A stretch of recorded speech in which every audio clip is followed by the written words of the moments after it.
सबसे पहले स्वागत है अहाँके अपन यूट्यूब चैनल पर।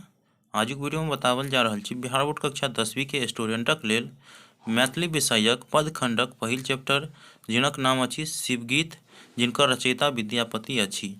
एहि शिवगीत में शिव और पार्वती के बारे में चर्चा भेल अछि कि शिव जे छै भीख मांगि के अपन गुजर बसर करै छै, ताहि पर पार्वती कहै छै जे अहाँके भीख मांगेनाइ ठीक नहीं अछि, अहाँके अपमान भऽ रहल अछि।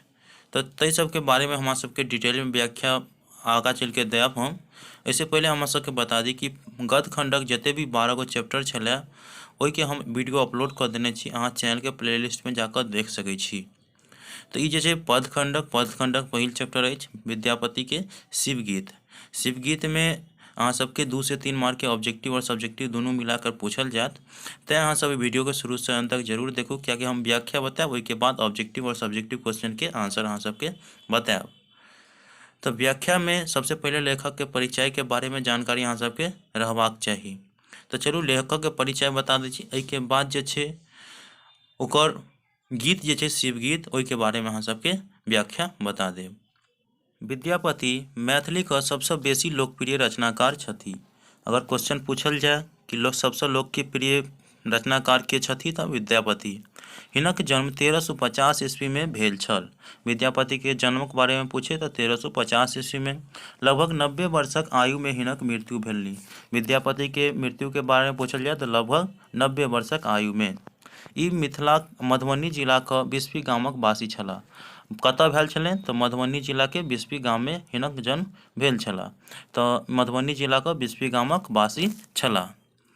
विद्यापति मिथिला का ओनबार वंशक विभिन्न राजा सभक समय में राज दरबार विद्वान रूप में संबंध रहला। विद्यापति जे छै उ मिथिला के ओनबार वंशक जे राजा सब छलै ओकरा समय में उ राज दरबार से विद्वान रूप में संबंध रहला। मुदा हिनक जे ख्याति अछि उ राजा शिव सिंहक सखा तथा परामर्शी रूप में। तो अहाँ सबके ये क्वेश्चन पूछल जाए छै कि विद्यापति के संगीत तुरिया रहथिन, तो विद्यापति के संगीत तुरिया जे छै उ शिव सिंह रहथिन। शिव सिंह अहाँ सब याद रखब, शिव सिंह ऑप्शन में देत शिव सिंह, तो अहाँ सबके ऑप्शन शिव सिंह मारबाक अछि, ठीक छै। विद्यापति 3 भाषा में रचना केने अछि। विद्यापति 3 भाषा में रचना केने छथि। अहाँ सबके याद रखबाक कि विद्यापति कतेक भाषा में रचना केने छथि तो 3 भाषा में। कौन कौन? संस्कृत, अवध आ मैथिली। याद रहत अहाँ सबके संस्कृत, अवध आ मैथिली। हिनक जे संस्कृत में जो लगभग जे छै 1 दर्जन पोथी छपल छै, जाहिमे अहाँ सबके ई भू परिक्रमण भऽ जायत, विभाग सागर भऽ जायत, पुरुष परीक्षा भऽ जायत और दानव व्याख्यावली भऽ जायत, दुर्गा भक्ति तरंगिनी और ओही तरह से अनेक पोथी जे छै ओतऽ नीचा में लिखल गेल अछि, तऽ अहाँ सब जरूर याद रखब ओकरा। अवध में हिनक 2 पोथी छपल अछि। अवध में अवध जे लिखने अछि भाषा, ओहिमे 2 गो पोथी छपल अछि, जाहिमे अहाँ सबके कीर्तिलता और कीर्ति पताका। और अवध वाला जे छै उ इम्पोर्टेंट अछि, अवध वाला इम्पोर्टेंट है, एहि दुआरे अहाँ जरूर याद रखब कि अवध में विद्यापति के क्या गो पोथी छपल अछि तो 2टा। कौन कौन? तो कीर्तिलता और कीर्ति पताका। मैथिली में विद्यापति केवल गीत लिखने छथि। अगर जे रचना तेसर जे रचना अछि मैथिली में, तो मैथिली में विद्यापति केवल गीत लिखने छी और लगभग 1000 गीत लिखने छथि, जे अहाँ सबके नीचा में हम अहाँ सबके बताएब। तो देखियो मैथिली के ई देशील बहिना कहने छथि, मैथिली के देशील बहिना कहने छथि। तो एहि बेरक मॉडल पेपर में ई मैथिली के ई देशी बहिना कहने छथि जी आयल छै। तो मैथिली के देशील बहिना के कहने छथि तो विद्यापति। याद रखब अहाँ सबके। विद्यापति मिथिला का देशी भाषा में गीत लिखलनि, ई एकटा क्रांतिकारी काज छल। विद्यापति जे छै मिथिला का देशी भाषा मतलब मैथिली में वो गीत लिखने छले, लिखलक, वो एकटा क्रांतिकारी काज छल, जो कि शिवगीतो अछि। एकटा क्रांतिकारी काज छल, कारण ओहि समय में साहित्य, संस्कृत अथवा प्राकृतिक लेखन काज जाइत रहल। तखन अवहट में लेखन प्रारंभ भेल आ तकरा बाद विद्यापति मिथिला का देशी भाषा मैथिली में गीत लिखले। मिथिला का देशी भाषा की अछि तो मैथिली, अहाँ सबके याद रहत। एहि के बाद अछि यहाँ पे मैथिली में लगभग विद्यापति 1000 गीत लिखने छथि। मैथिली में विद्यापति लगभग 1000 गीत लिखने छथि, ठीक छै। और हिनक जे गीत छै मुख्यतः राधा कृष्ण आ गौरी महादेवक संबंध अछि। ठीक है। तो अहाँ सबके याद रखबाक अछि कि राधा कृष्ण के गीत किया लिखने है। तो देखियो राधा कृष्णक विषय गीत नारी आ पुरुष प्रेम भाव के दिव्य रूप में प्रदर्शित करैत अछि। तो देखियो नारी और पुरुष जे छै ओहि के प्रेम भाव के दिव्य रूप में प्रदर्शित करै छै राधा कृष्णक गीत। एहिके बाद अहाँ के गौरी महादेवक गीत। तऽ गौरी महादेव अहाँ सबके जानकारी हैत कि विद्यापति के ओहिठाम शिवजी उगना रूप में प्रकट भेल छलाह और उगना ओकरा विद्यापति एहिठाम कामकाज करै छलाह। ई सब तो जानकारी हेबे हैत। तो बहुत प्रेम छलै विद्यापति से महादेव जी के। विद्यापति शिव गीत में महेश वाणी पार्वती महादेवक देखियो विद्यापति जे छै उ शिव गीत में महेश वाणी पार्वती आ महादेवक वैवाहिक जीवनक गीत के कहल जाइत अछि। तो महेश वाणी जे छै उ वैवाहिक जीवनक गीत के कहल जाय छै महादेवक और पार्वती के वैवाहिक जीवन। किंतु नचारी महादेवक प्रति भक्ति भाव से प्रेरित अछि। हिनकर नचारी छै सेहो छै। एहिके बाद मिथिला में विद्यापति का शिव गीत राधा कृष्ण विषयक गीत जकाँ किछु अंश में ओहि सँ अधिक से लोकप्रिय अछि। तो अधिक लोकप्रिय अछि। तो चलो ई तो छल विद्यापति के बारे में जानकारी। अब बात कर लै छी कि ई जे शिवगीत पाठ अछि तो पाठ के संदर्भ की अछि। पाठ अहाँ के ई पाठ संदर्भ याद रहत तो अहाँ सबके गीत याद रहत, नहीं रहत ओहिसे कोनो दिक्कत नहीं है, लेकिन पाठ संदर्भ अहाँ सबके याद रहबाक अछि। ठीक है। तो काव्य संदर्भ कुछ इस प्रकार से अछि। संकलित शिवगीत मोहन भारद्वाज द्वारा संपादित विद्यापति शिवगीत नामक पुस्तक से लेल गेल अछि। तो देखियो जे पूछते शिवगीत किनका द्वारा संपादित भेल छै तो मोहन भारद्वाज द्वारा। और कौन बुक से लेल गेल अछि तो शिवगीत के विद्यापति के शिवगीत से लेल गेल अछि। ई विद्यापति का महेशवाणी थिक। जे शिवगीत छै उ विद्यापति के महेशवाणी थिक। एही में पार्वती शिव के संबोधित करैत अछि कि हम अहाँ के बेर बेर कहै छी जे मोन लगा के खेती करू, लाज छोड़ि कऽ अहाँ भीख मांगै छी, मांगैत फिरै छी, एही से अहाँ के गुण गौरव पर प्रभाव पड़ैत अछि। सब लोक निर्धन कहि कऽ अहाँ के उपहास करैत अछि, किओ अहाँ के नीक दृष्टि से नहीं देखैत अछि। यह कारण अछि जे अहाँ का पूजा आक आ धतूर से होइत अछि आ विष्णु का पूजा चंपा फूल से। तें हम कहैत छी जे अहाँ खटंग काटि कऽ हर बनाउ, त्रिशूल तोड़ि कऽ फार बनाउ आ बसहा लऽ कऽ हर जोतू, खेत जोतू, गंगा के पानी से पटौनी करू। अहाँ के सेवा हम एहने पुरुषक रूप में करैत रहलू अछि, मुदा अहाँ तऽ भिखारी भऽ जीवन यापन करै छी। एही जन्म में जे भेल से भेल, अगिलो जन्म नीक हो से कामना अछि। तो एहि पाठ संदर्भ अहाँ सबके हम समराइज करके बता दी कि देखियो ई जे पाठ छै मोहन भारद्वाज द्वारा संपादित शिवगीत जे छै विद्यापति द्वारा लिखल शिवगीत छै ओहि से लेल गेल अछि। ठीक छै। विद्यापति के ई महेशवाणी छै।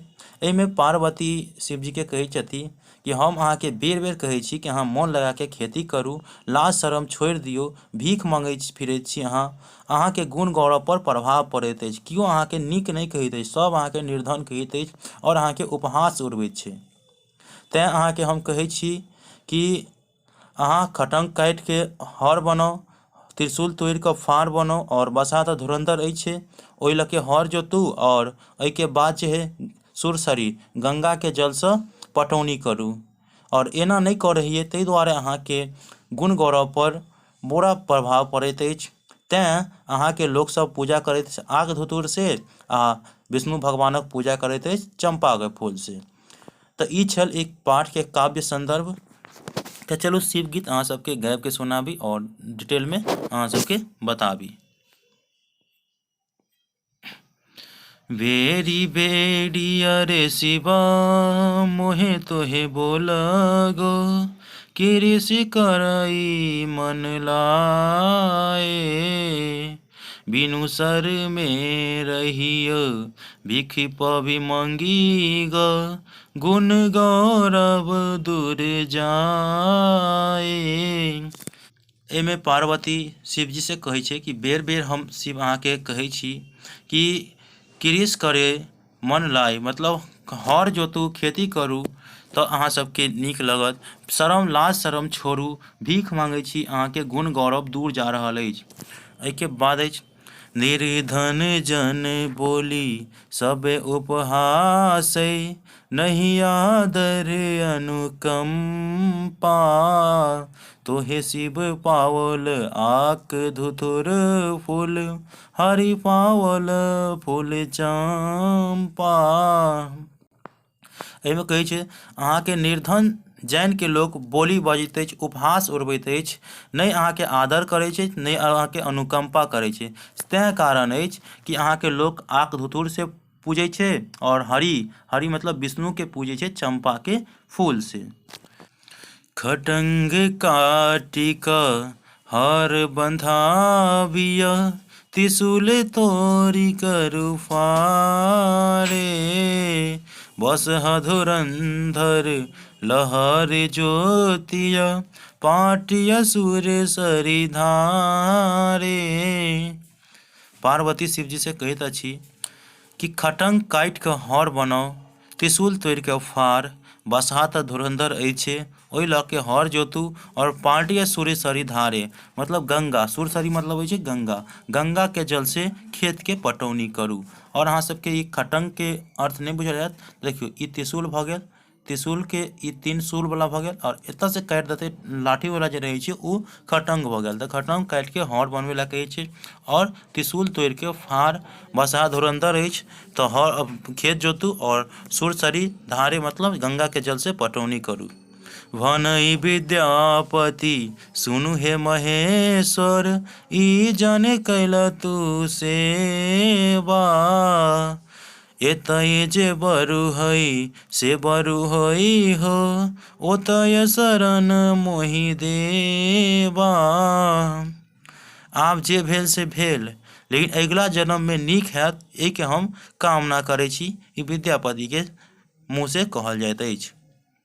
तो चलू एहि पाठ से जतेक भी ऑब्जेक्टिव और सब्जेक्टिव क्वेश्चन पूछल जायत ओहिके बारे में अहाँ सबके जानकारी दऽ दी। तो पहिल क्वेश्चन अहाँ सबके सामने अछि, शिव गीतक के रचयिता छथि? तो ई तऽ अहाँ सबके याद भऽ गेल, शिव गीतक के रचयिता छथि तऽ विद्यापति। दोसर क्वेश्चन अछि, विद्यापति के रचना छनि? तो विद्यापति के रचना की छनि? तो शिव गीत, ऑप्शन क एकर सही आंसर अछि। एहिके बाद रिक्त स्थान के अहाँ सबके पूर्ति करे ला कहत, तो लाइन के अहाँ सब पढ़ि लेबै कि बेरी बेरी अरे शिव, तऽ की हेतै? अरे शिव, शिव अतः हेतै। एहिके बाद नहीं आदर अनुकंपा, एहिके बाद ई जनि तोहि कैल तू सेवा, ई जनि जनि कैल तू सेवा। ई अहाँ सबके रिक्त स्थान के पूर्ति भऽ जायत कविता जे अहाँ सब पढ़बै ताहिके बाद। तो अगिला जे लघु उत्तरीय प्रश्न अछि, जाहिमे पहिल क्वेश्चन अछि, कवि शिव के की करबाक लेल कहैत छथि? तो देखियो ई इम्पोर्टेंट क्वेश्चन अछि, ताहि दुआरे अहाँ सब एकरा जरूर याद रखब। तो देखियो कवि जे छै शिव के कहै छै उद्धार करैत लेल कहै छै, अनंत समयक लेल उद्धार करै लए कहै छै, और अपना शरण में कहैत छथि रखै लए, ठीक छै। और पार्वती जे छै हुनका खेती करै लेल कहै छथि, तो ई अहाँ सबके याद भऽ जायत। एहिके बाद दोसर क्वेश्चन अछि, दोसर क्वेश्चन अहाँ सबसे पूछल जायत, शिवक पूजा की लऽ के होइत अछि? तो अहाँ सबके बतेलहुँ शिवक पूजा जे होइ छै उ अकोनक फूल से होइ छै, आक धतूर फूल से होइ छै, ठीक छै। एहिके बाद एतऽ विष्णु का पूजा कोन फूल से होइत अछि? तऽ चंपा के फूल से होइत अछि, याद रखब। एहिके बाद पूछल जायत, कवि शिव के हर कोना बनेबाक लेल कहैत छथि? तऽ हर जे छै कवि शिव के खटंग काटि के हर बनबै लेल कहैत अछि। एहिके बाद पाँचवा क्वेश्चन अछि, शिव खेतक पटौनी कोना करता? तऽ शिव जे छै अपन खेतक पटौनी कोना करता? तऽ सूरसरी धारे, तऽ शिव अपन खेतक अपन जटा में जे समेटल गंगा जल छै ओहिसे अपन खेत के पटौनी करता गंगा जल से। एहिके बाद जे दीर्घ उत्तरीय प्रश्न अछि, और एहिमे दीर्घ उत्तरीय प्रश्न दूगो जे अछि वो बहुत इंपॉर्टेंट क्वेश्चन अछि, तेँ अहाँ सब एकरा याद रखब। जते भी बतेलहुँ उ वाला ओहिसे पहले वो ऑब्जेक्टिव छल, और ई दुनू दीर्घ उत्तरीय प्रश्न जे अछि वो बहुत इंपॉर्टेंट अछि, ठीक छै। तऽ एहिमे कहल जाइत अछि पहिले, एहि गीत में कवि शिव के खेती करबाक लेल किया कहैत छथिन? तऽ देखियौ अहाँ सब एहि क्वेश्चन के उत्तर अहाँ सब एहि प्रकार से दऽ सकै छियै कि शिवक प्रमुख काज छनि भीख मंगबाक। अगर शिवक प्रमुख काम अथी भीख मंगबाक, जैसे की होइ छै कि ओकर आदर और अनुकंपा पर कोई एकरा नीक नहीं कहै छै और ठेस पहुँचै छै, तेँ खेती करै लए कहै छै। तऽ एहि बात के एहिमे देल गेल अछि, तऽ अहाँ सब ओकरा जरूर पढ़ि लेब। एहिके बाद दोसर क्वेश्चन अहाँ सब पूछल जाइत अछि कि भीख मंगबासँ खेती करब किएक नीक अछि। तऽ देखियौ भीख मांगतै तऽ कोई नहि एकरा मतलब ओकरा स्वाभिमान गौरव जे छै ओ समाप्त भऽ जेतै। भीख मांगिके कते लज्जा सेहो हेतै और लज्जा भिखमंगाके हीन होइ छै, लज्जाहीन होइ छै तऽ लाज तऽ हेतै नहि। तऽ एहिसँ नीक छै कि अपन खेती करब और शानसँ खायब मर्दके तरह। तऽ वएह कहि रहल अछि कि भीख मांगयसँ खेती करब नीक अछि। तऽ एहि पार्टसँ ई छल ऑब्जेक्टिव और सब्जेक्टिव क्वेश्चन। अहाँ सबके नीक लगल हुए तऽ वीडियो को लाइक करब, चैनल के जरूर सब्सक्राइब करब और कमेंट बॉक्स में जरूर लिखू कि अहाँ सब अगिला टॉपिक एहि प्रकार से चाहै छी या ऑब्जेक्टिव और सब्जेक्टिव केवल चाहै छी। तऽ मिलै छी अगला वीडियो में, तब तक के लेल धन्यवाद। जय हिंद, जय भारत।